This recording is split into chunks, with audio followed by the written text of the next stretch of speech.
अस्सलाम वालेकुम सामीन। 8 रजबुल मुरज्जब है, 31 जनवरी है। खबर का उन्वान है अपनी ही चेली की इज्जत लूटने के मामले में आसाराम को उम्र कैद की सज़ा। ये सज़ा गुजरात की एक खुसूसी अदालत ने सुनाई है। खबर थोड़ी तफसील से सुनिए। आसाराम को इज्जत लूटने के मामले में उम्र कैद की सज़ा सुनाई गई है।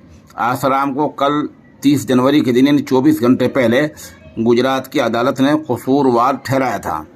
अदालत ने मुतासिरा को 50,000 रुपये का मुआवजा भी देने का आदेश दिया है। यानी आसाराम के जो लोग हैं, आसाराम को ये आदेश दिया गया है कि जो जिस लड़की की इज्जत लूटी है उसको 50,000 रुपये दिए जाएँ।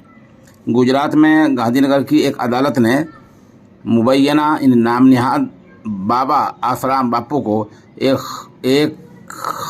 शागिर्द अपनी ही शागिर्दनी के साथ बलात्कार करने के मामले में कसूरवार ठहराया था। आसाराम के खिलाफ ये मामला 2013 में दर्ज हुआ था। अदालत ने सबूतों की कमी के चलते आसाराम की अहलिया समेत 6 दीगरान को बरी कर दिया है और आसाराम को उम्र कैद की सज़ा सुनाई है।